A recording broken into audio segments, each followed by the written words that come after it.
Okay, so today is Thursday, March 13th, 2025. We're in the home of Cecelie Owens in Buffalo, New York. I am the interviewer, Amy Moritz, and I'm here with Cecelie Owens, who played basketball and volleyball at South Park High School in Buffalo, graduating in 1980. She went on to play basketball at Buffalo State, where she set 19 program records. In 1998, she became the first female African-American inducted into Buffalo State College Athletic Hall of Fame.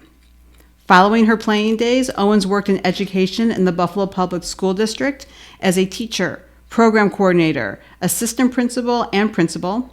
In 2007, she founded the nonprofit Girls Sports Foundation, Inc., providing sport opportunities and mentorship for young women in Buffalo.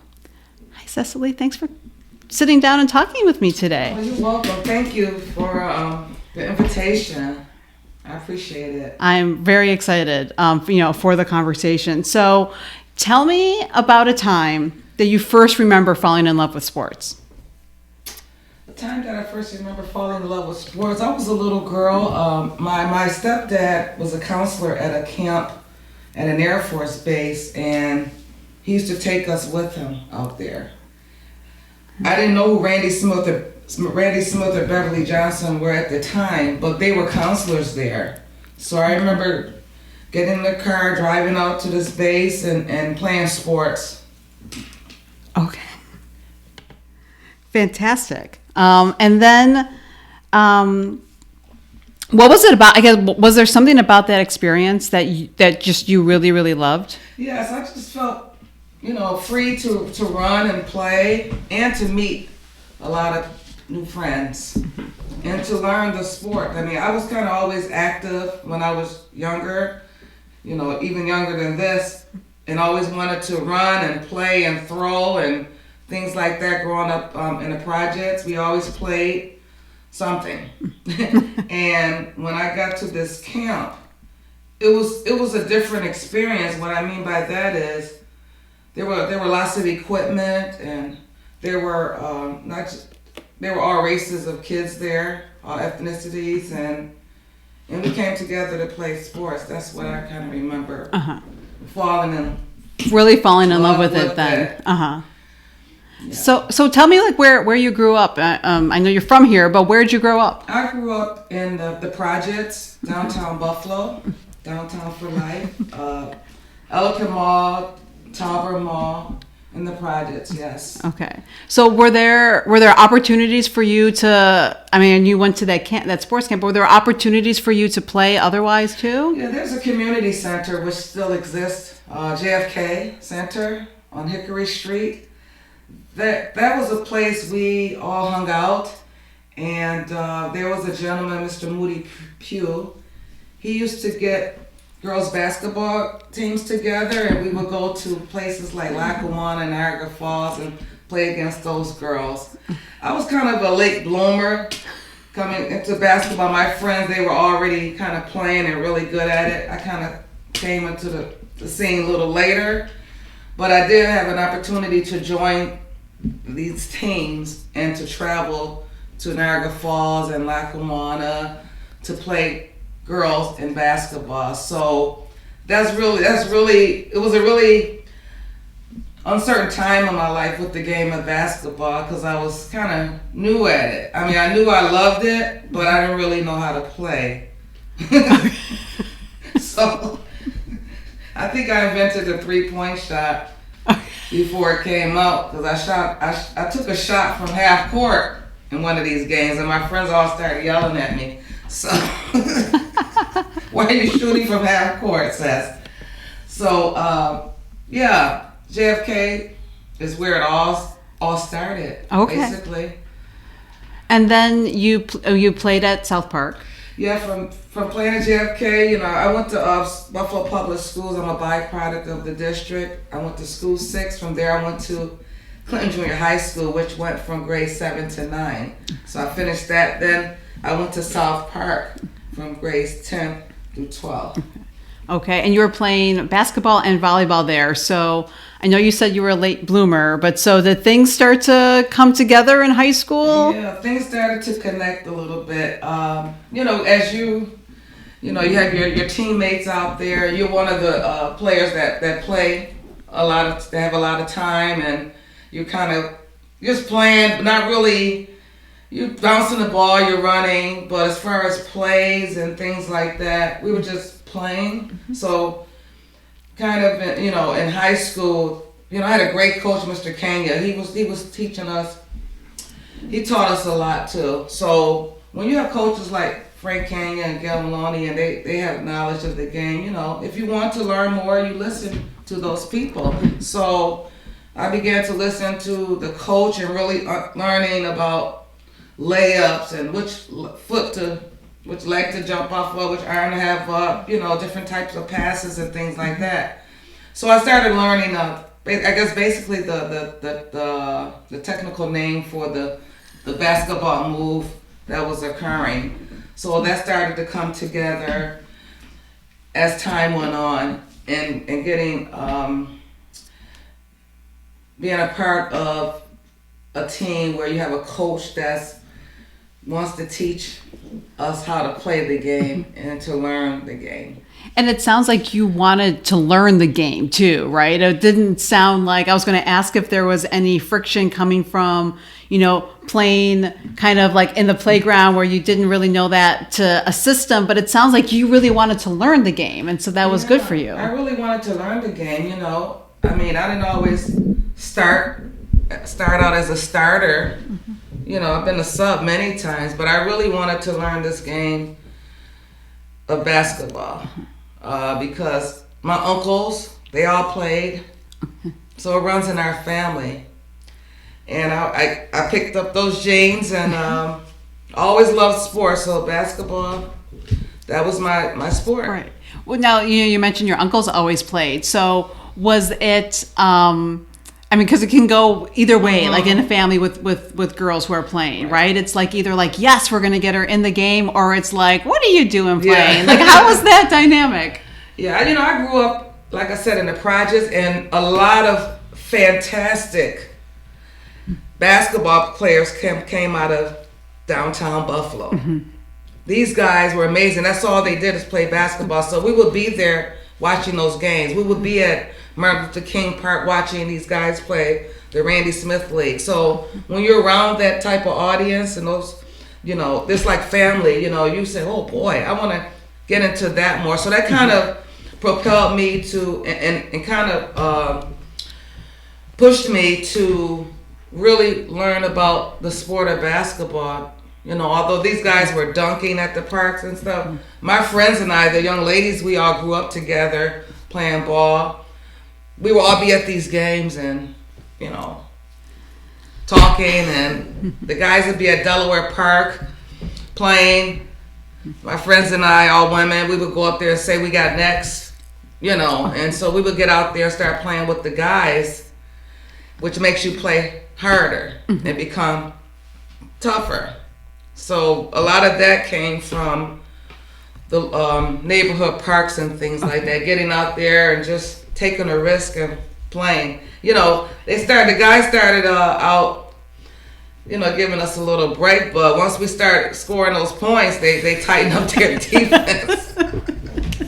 So that's, you know, that kind of, you know, that's made me interested in learning really more about the game. And then I became a referee for 20 years. I ref girls high school basketball. So, you know, at some point you don't play anymore. How do you stay close to that game? Like reffing and coaching and things like that. So I became a ref with Winnie Bowles, women's basketball officials. And there I learned a lot too in my, you know, older years. But it's still, when you're reffing the game and you see all the plays and the, you know, the mechanics and different things you have to do, it lets you, it makes you more knowledgeable of the game all around. Yeah. Being a ref, you're a referee, you've been a coach and a player. So now you can take all these pieces and really just be a well-rounded, to the best of your ability, a basketball player. Right. I don't think I realized that you reffed as well. So I want to talk about Buff State, but I want to talk a little bit about reffing first. So like what? Yeah. I mean, that just seems like it can be a thankless job at times. Yeah, I got into my friend Dorothy Jones. She recruited a lot of African American or women to come onto the ref side, and you have to take a test. It's not an easy test. This is funny. I'm gonna say it though because it's a true story. I said, "Oh, this is easy. This is gonna be easy." I played ball. I grew up. I watch it on TV all the time. This test is gonna be easy. And I failed that test a couple of times before I passed it because it involved a lot of different scenarios about a game of basketball, and I just thought I was gonna go in there and ace it, and it was further from that. So it took a while to pass that test. And then once I got in there and started reffing, I really loved reffing. It kept me close to the game and the players and, the coaches, that whole environment. That's really kind of why I did it, to stay close to it. You get to a certain point, you can't play anymore. Right. But you're still totally into it. So that was one way to stay totally into the game of basketball or reffing. So that 20 years was great. I met a lot of great people, parents, coaches, and things like that. Yeah. Well, before you got to reffing, you did have quite a career at Buffalo State. So tell me first how you ended up there, how you got there. What's your recruiting story? Yeah, my recruiting story. I played for South Park, as you said earlier. And Coach Maloney was there scouting one day. And she took notice of me. We had a conversation. So I was recruited to go to Buff State to play basketball out of high school. What was that? First of all, was there anybody else that was recruiting you, or was it like G.I.R.L. and Buff State? Well, I had some other people were recruiting me from different colleges outside of New York State, even as far as Germany. Yeah. Okay. Although that never happened, but there was an opportunity there. I don't think I had the support, the different means and support to really connect with someone in Germany to make that happen. It was an opportunity to play basketball and to become a teacher and to teach, because that was my major education. Yeah. So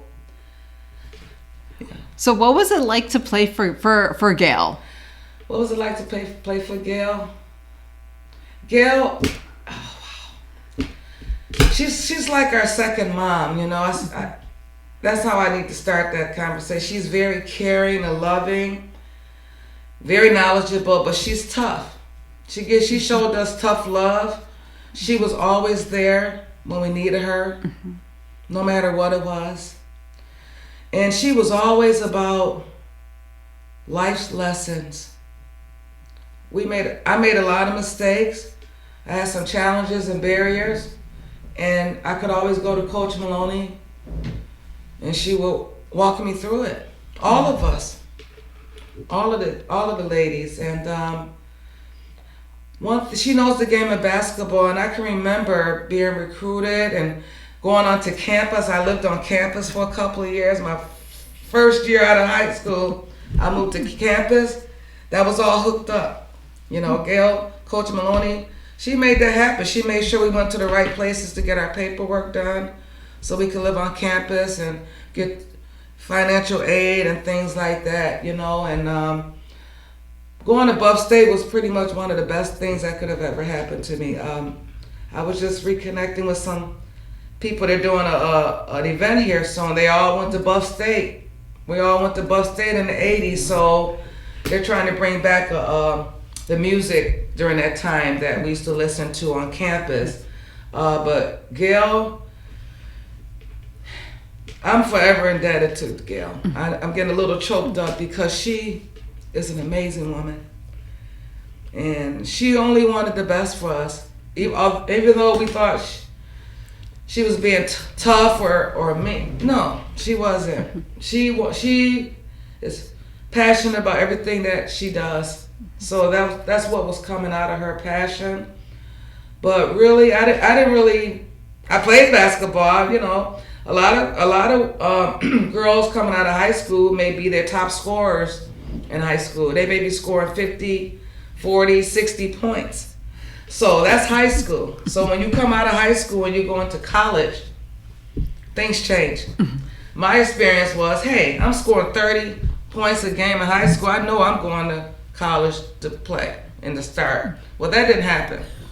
When I got to Buff State, there were other people there. They were seniors and juniors. So I sat the bench, you know, and I'm like, why did she recruit me to sit the bench? Not knowing, you know, you have your time frame, your time to get out there. But one thing they taught us very well at Buff State is about the game of basketball. Running plays, how to pick and roll, set screens. You know, we learned all of that. I learned all of that in college. I didn't really get to the top of my basketball game until I was a junior in college.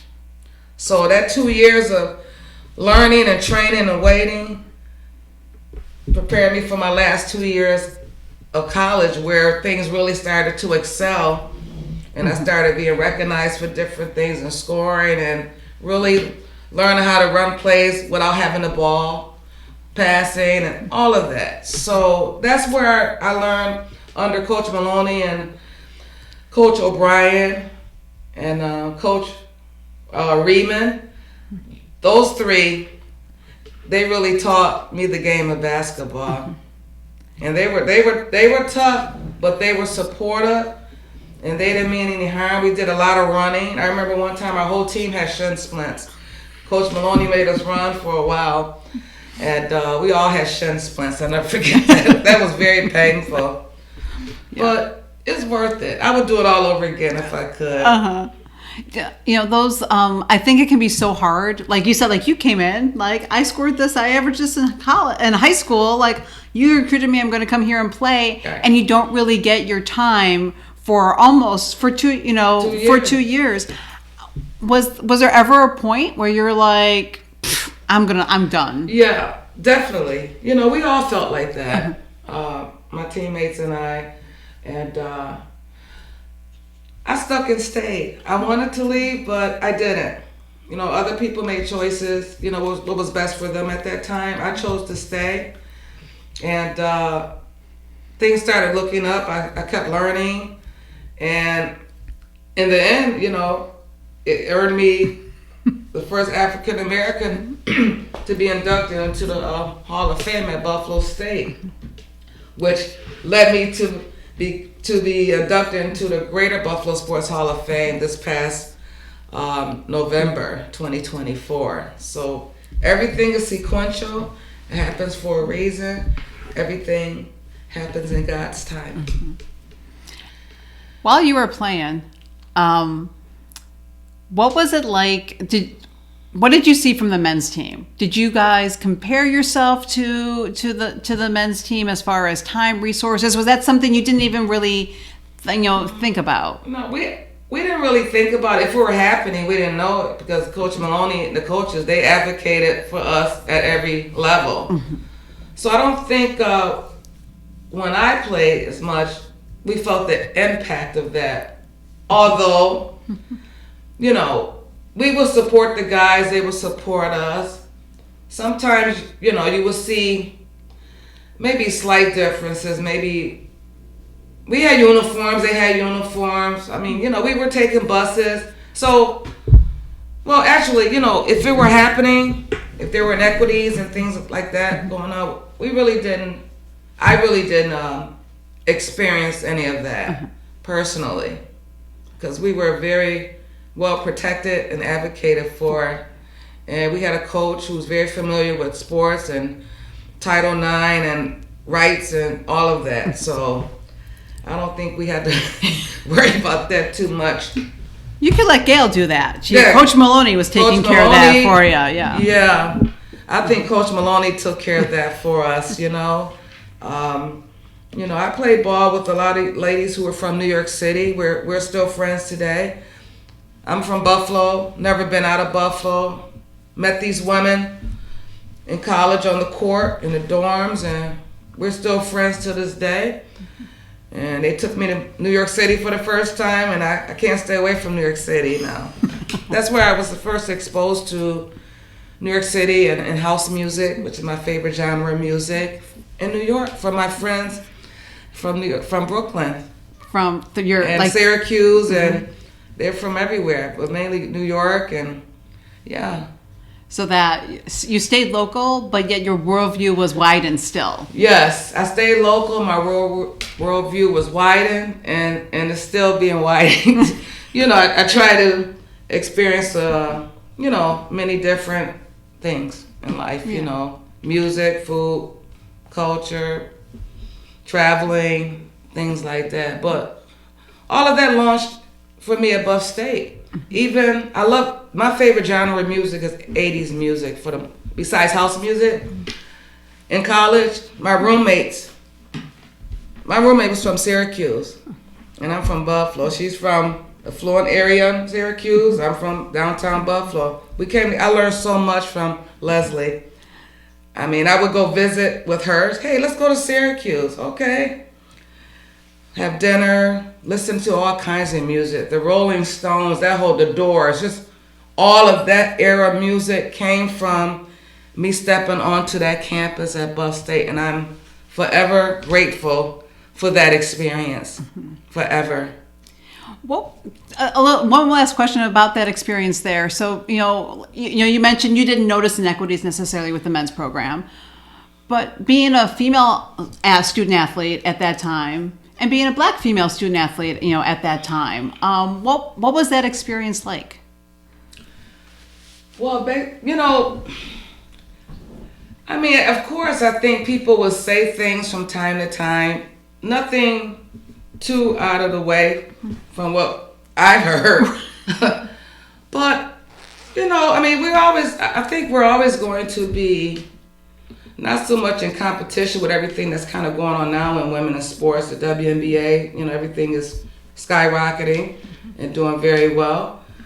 But I believe, sports for men and women will always be different to some degree.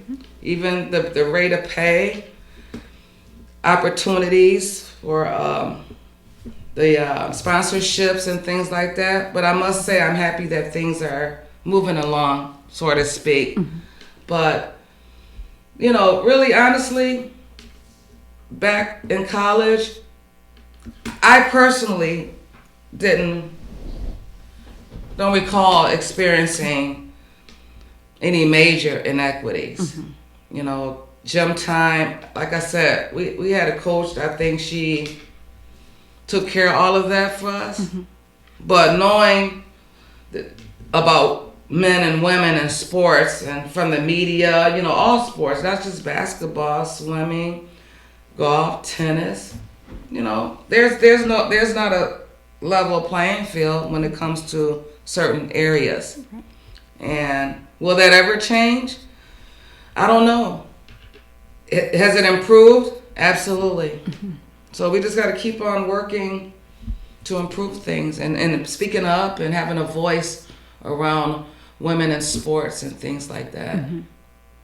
You mentioned obviously how much Gail Maloney means to you. So I'm sure she's one of those people. But where did you find the most support through in your college athletic, high school athletic, in your athletic part of your career? My family, first of all, my mom, my sisters and cousins and aunts and friends, mentors that I've had along the way since I was 12. Going to that community center I mentioned earlier, they had a mentoring program there, and I would frequent that place every day basically.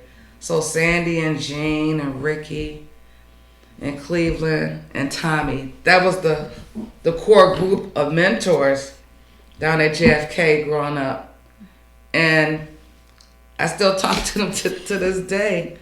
So that was 50 years ago. And so they were very supportive. You come into the center and they knew we were there to play basketball. I learned to play pool and foosball down there. I had some friends that were really really good basketball players. Val, growing up with Val mostly. We've been friends since we were 5. She's a legend here in Buffalo, and we spent a lot of time together, and I learned so much from her. And the community center was a place for us to go and play those things. So I was always watching my friends play and listening to the adults. It's important to listen to adults when you're young and on a sports trajectory, because they especially if they play, they know things. A lot of times we're young, we don't want to hear anything because we're scoring 40 and 50 points in a game, not knowing the full magnitude of that. You didn't score that on your own. It's people that have poured into you to build your confidence and self-image up and support you and let you know that you can do it and you can make it. And actually being in the stands watching. You mentioned like that, the community center and the mentoring that you got there. Was that one of the things that really spurred you to then create your Girls Sports Foundation? Absolutely. That's where it all started, because it was so freely given to me.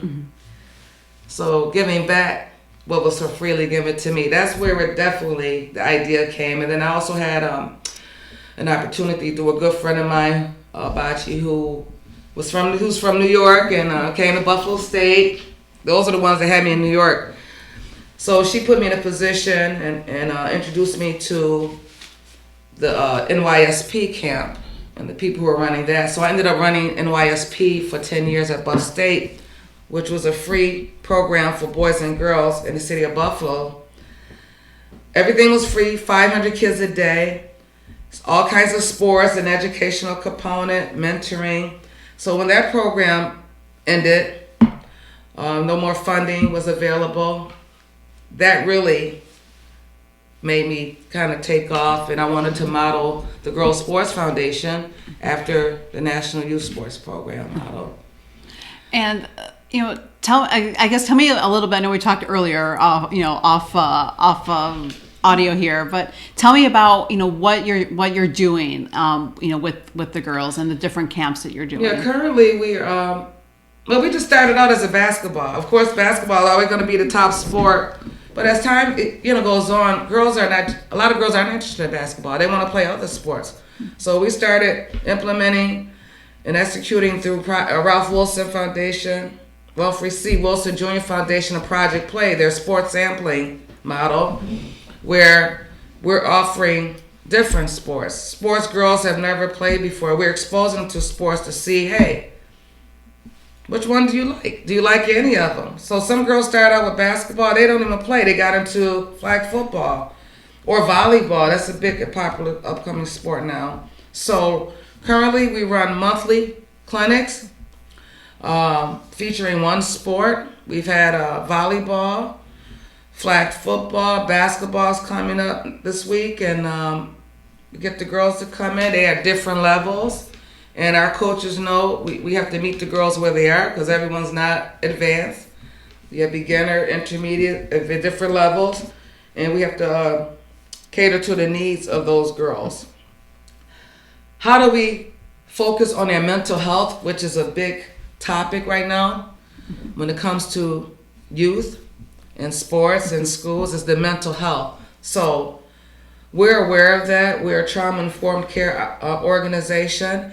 And we instill in girls how to improve their quality of life. How do we do that? We do that through sports participation.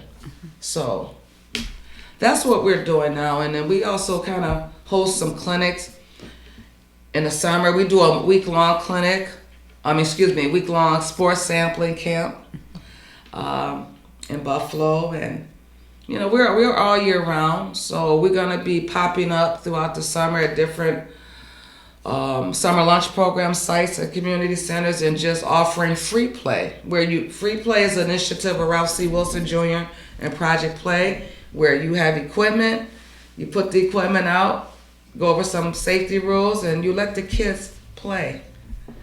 And then you take notes. You see what interests them. So that's what we're going to be doing this summer. So you've been, in the community for a while now, doing this program and this type of work.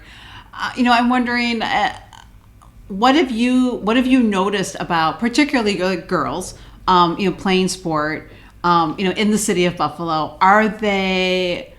Do they have as many opportunities? Are they as interested or active? Like, where are you where are you finding that they're at right now?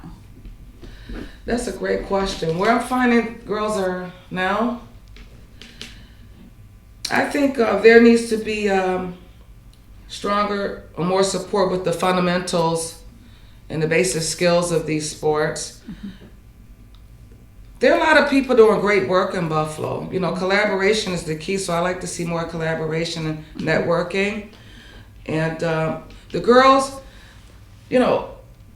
they're interested in the sport. Sometimes other things serves as a barrier for them really grasping the fundamentals and skill. That's why the mental health and the mentoring piece is so critical. We check in with the girls. How you doing? We do a reflection before we get into how you doing, how's school, let them talk. You're getting a pulse on that kid. It's like a restorative circle, and you're checking the pulse before you get into the actual activity. They have to be ready mentally and emotionally to be fully engaged in what we have to offer. So, again, there's some great programs going on out here. I believe the fundamentals and the basic skills of sports, really, that's where you have to really start, because that's how you get to the next phase of the game. You have to start with the basics. And I was like this myself, I can just put myself in this position. In high school, you're scoring all these points. You think you know what you're doing. But really, when you get down to it, the basic fundamentals, that's where you get the bigger bang for your buck. And then you can really take off once you get that. So I would like to see more opportunities for girls to learn the basic fundamentals and skills of sports. And that's kind of what Girls Sports Foundation is about. Right. Yeah. And that's fantastic. And how have they, obviously they have responded, but are they pretty responsive to that beginning, that kind of like, that check-in? Oh, yes, they're very responsive. They love to talk. So you give them a space to get all that out before once we get on this court or whatever, we need to focus. Let's put let's look through this with our sports lens and get ready to really learn these rules, the do's and don'ts. Because a lot of the girls, they play on their modified teams in high school. So they're getting that from their schools, but we're also adding that layer and coming in really strong from the mentoring stance and the mental health. And we talk about, hey, when you go and you play AAU or you're in your modified team, and you actually go watch the girls play. I go and watch the girls play, give them feedback based on things we've done together, and yeah. And you did mention that, because you had started in 2007, that you now have people girls who have gone through the program. Yes. I get so excited about that, because they started with us when they were 10, 12, like Brittany Perry. She's the head women's basketball coach at Bryan and Stratton. We have women that have gone on to become coaches and trainers and teachers and things like that, And our organization is comprised mainly of athletes, former athletes, school administrators, teachers, and people from the community. Yeah. So Brittany Perry is definitely an example of what we strive to be with the girls. You start here and then you end up here. That's all. And she's still active playing sports.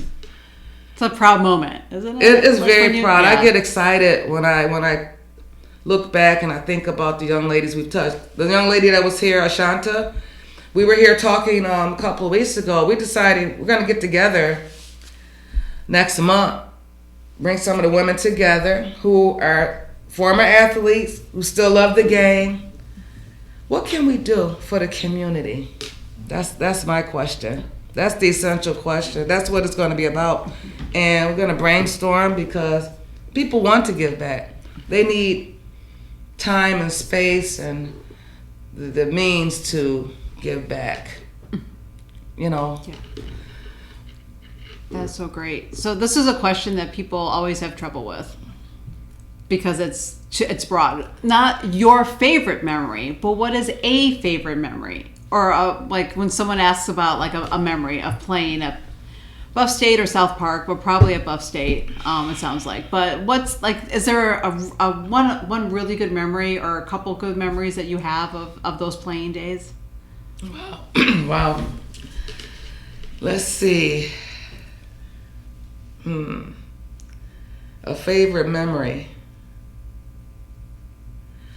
Well, you know, I must say the relationships that I made.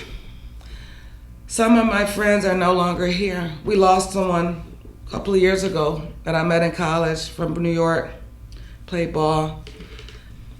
Lost some people on the way while we were playing ball, but it was those relationships, those women, we became sisters. And we looked out for one another. We supported one another. I ran into someone last night, actually, that I played high school ball with, but I didn't recognize her. And I had my mind went blank when she said, "Who am I?" Now, I know who she is. We sat there. She said, "Cess, come on." I said, "No, I'm so sorry. I'm having a moment here." But I know who she is. I have her number on my phone, and just so reconnecting. You know, I think this is a time for reconnecting with women in the community and brainstorm and let's give back to these young ladies because young ladies need support too. Sometimes, you know, you focus on the males in sports like we were kind of talking about earlier, but the girls need it, if not more. So just building having those relationships, that was I'll never forget the times meeting people and hanging out in the dorms and doing silly stuff, you know, doing silly stuff in the dorms and traveling with them. Those are some unforgettable times. You know, I remember I scored 32 points against Niagara University in a game, which was a tough team to play, you know. But that was my favorite. That was my highest point. The highest points I ever scored was against Niagara University, 32 points. So I remember that game. I was as they say, I was balling. I put everything I knew from the community center all the way until to college. Put it all together in that game. Boom. You know, because when you're in that game, you're playing. You got to be mentally in there. Nothing else. So I was locked and loaded, as they say. You were definitely, yeah. Yes. So. That's interesting. So many women that I talk to, when I ask them their favorite memory, they talk about the relationships. They're not remembering. They'll say like, "Oh yeah, this game was really good," or "This was," but for them, it comes back down to those relationships that they had. That's the thing that they remember and cherish the most. Yeah. I would definitely say that, and to be in touch with many women, you know, is a blessing. Yeah. I mean, we're in our 60s now, you know, so, you know, I think this is the season to reconnect. I'm feeling that really very strongly lately. Mm-hmm. You know, and you're reconnecting and you're giving back up. You know, you've been giving back for a while. You know, you mentioned like the girls like really kind of need that mentorship. Do you also see? Is it a different type of need or mentorship that younger Black women need, as opposed to, you know, or is it all? I don't know. I don't want to put anything. Yeah. I think a girl is a girl. Mm-hmm. You know, we have my program consists of all ethnicities: mm-hmm. Black, white, Native American, Hispanic, and some of them live right in the inner city. Some don't. when it comes down to it, when we sit and have that moment of reflection, hey, how's school going? You're going to hear about social media, bullying, academics, playing sports. It's pretty much the same needs that must be addressed. How they get addressed may vary with families and things like that. So we want to be, Girls Sports Foundation, we want to be an avenue where girls could come and be themselves and to share openly and have a safe space for them to do that. Because it is about trust and confidentiality. One thing I could say, when we went through things in college, because we went through some things, the adults that were mentoring us and taking care of us, they believed in anonymity and confidentiality. That's where the trust and loyalty came in. And you do anything for them. Gail would be like, run, run, run. Yep, you run harder. So, yeah. Okay. Yeah. That's right. I love that. Yeah, like it's maybe a little bit different, but it's the same. Like it's really, Yeah. the heart of it is I the think same. the core is the same. How they get their needs met may look differently. Mm-hmm. Yeah, but they all require the same attention and needs. Trust me. Yeah. Has it been different? No matter what color you are. Right. Color doesn't matter. You're a human being. You're a girl. Girls have needs and things that they're going through every single day. Especially the age range, we work from 8 to 18, so we get a lot of 10 to 13-year-old, that group.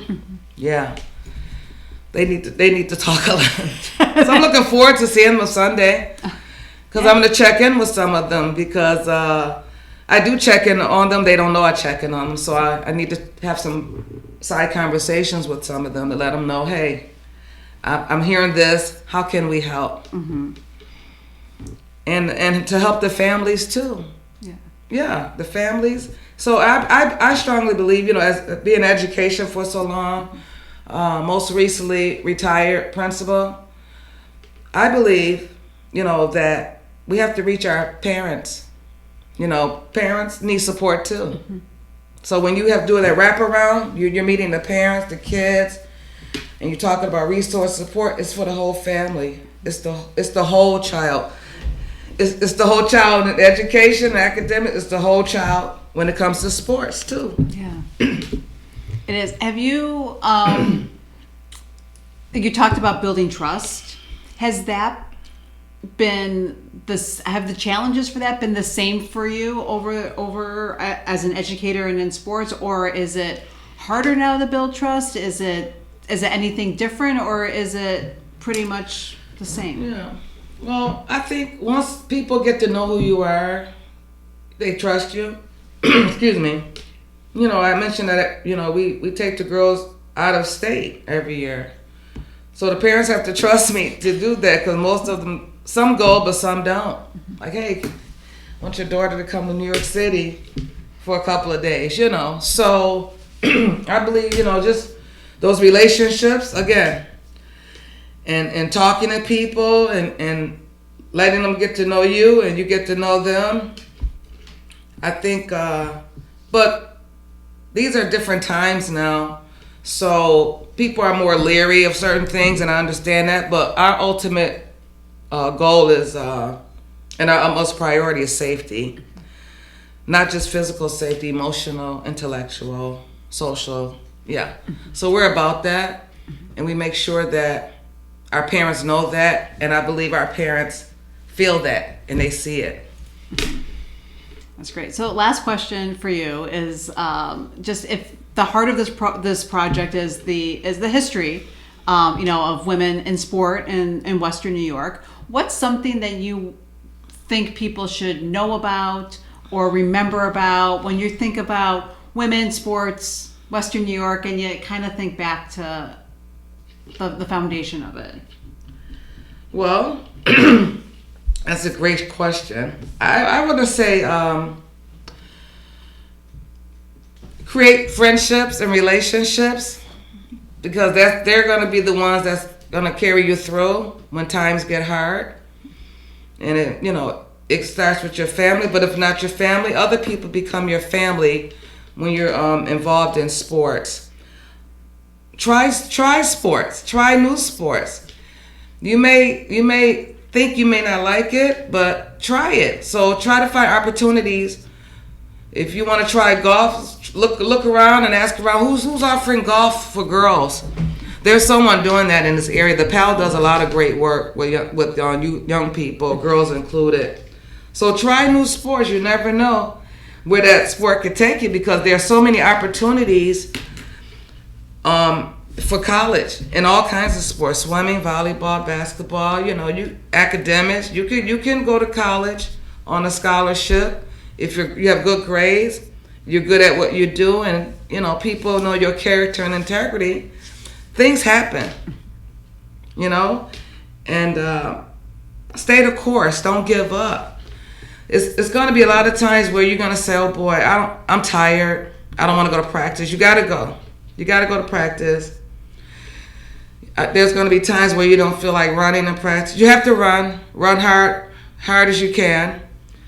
You're going to want to give up. You're going to be tired.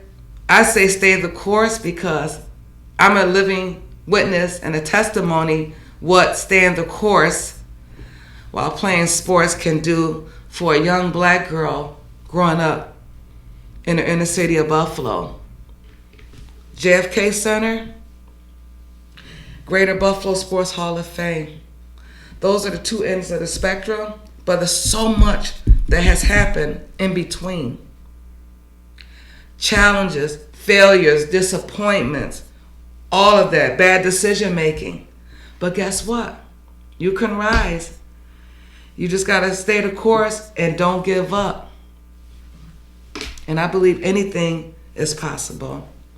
It happened for me, and it's still happening. Like this interview, I never knew this was coming. Thank you for the opportunity to hear my story. And I want to help young black, disadvantaged, underserved girls, just like I was growing up. We didn't always have a lot of opportunity. We had some opportunities. It seemed like the boys always had more. I know we were talking about that earlier, but we had some. But I know there could have been more that we could have had versus the young men or groups and clubs in the suburban areas and things like that. So, but I am a byproduct of downtown Buffalo, growing up in the projects, to now, March 13th, 2025, being a retired educator for 33 years and a Greater Buffalo Sports Hall of Fame class of 2024 inductee. So anything's possible beyond your wildest dreams and imagination. That was the most beautiful way to end this conversation. Thank you. So, your honor is so well deserved. Thank you. So well deserved for your entire body of work. And we know we haven't heard the last from you yet. We know that there's more to come with the Girls Sports Foundation. Thank you. As well. So I have a lot of idea, passion. I'm crossing over to the not-for-profit sector. I've been in education all these years. This is a different beast, but I do have people that I can call and help guide me through this and ask questions, because no one knows everything. So this year I'm learning a lot. Great. Thank you.